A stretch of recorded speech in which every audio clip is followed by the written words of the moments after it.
Hi there folks, welcome back to Rich Reviews. So the latest film I want to review for you guys, and this is an independent film called The Dead Don't Die, and this is the latest from independent director Jim Jarmusch.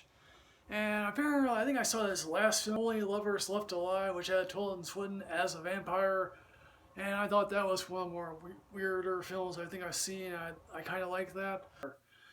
And this might be the early candidate for me on the bottom 10 list film of the year, because this film is, I think, one of the most dreadful things I've seen this year. So basically in Centerville, Pennsylvania. So apparently what we come to learn is, oh yes, the fracking of the earth has caused it to tip off its axis, which again, I don't really know. If that actually happened, do you think the dead will actually rise? I'm just curious. Really, is there anything to do in Centerville, Pennsylvania? Is Centerville, Pennsylvania an actual town? If it is, congratulations, I feel sorry for you all.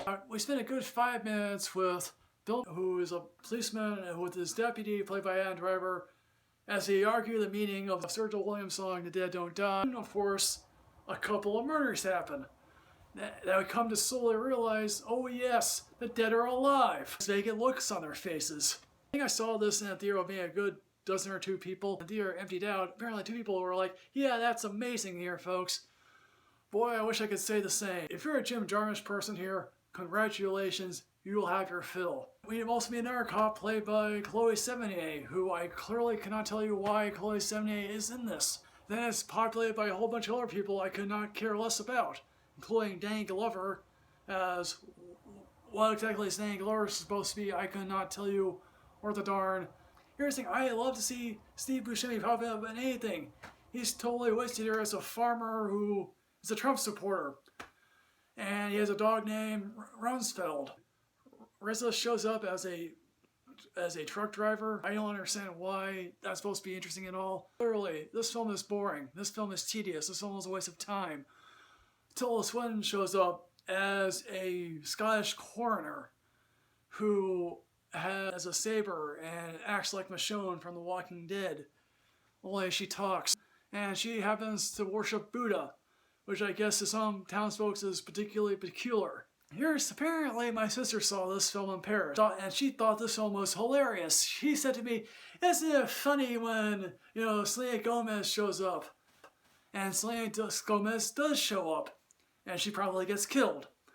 I don't know what's supposed to be funny about the Selena Gomez bit, but I'm saying, do we really need another zombie picture? And here's the thing, folks, this film has some really gruesome stuff in this. I mean, if it's supposed to be funny, it's supposed to be comical. I didn't think it was at all. I mean, again, I reference The Walking Dead. The Walking Dead goes by faster than this film in 90 minutes. And oh yes, Tilda Swinton gets abducted by aliens. I really don't understand that. And oh yes, we then meet some kids in a juvenile detention center, which I really, can you tell me what that's all about? Because I'm literally at a loss. If I'm to be completely honest, I laughed twice. And considering now I laughed twice, saves us from being completely a no dead zone film. The first time is when Tilda Swinton mentions the Star Wars keychain on which Adam Driver has, and I laughed at that because, hey look, yes, Adam Driver is part of Star Wars. The second time I laughed is, oh yes, when Bill Murray and Adam Driver are surrounded by zombies. Bill Murray asks, how do you know this ends badly? And Adam Driver looks at him and says, well, I read the script. Didn't you get the script? And then Bill Murray says, oh, well, I only got my scenes. Hey, I laughed at that.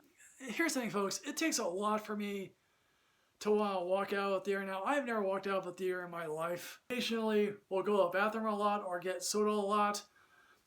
But this film probably tested my patience more than any other film I've seen recently. This film takes forever to get going, and oh yes, they are told that, oh yes, they remember the last thing they did before they died. Okay, Chardonnay. Is that supposed to be funny? I don't really know. So folks, in the end, what I'm going to say about The Dead Don't Die, I'm giving this an only see it when you're drunk rating, yeah, zombies. So folks, The Dead Don't Die, have you seen this? What did you think? Please put everything in the comment box below, folks. As always, folks, like, comment, subscribe. Enrich yourself with knowledge. I'll see you next time, folks. Yes, hooray.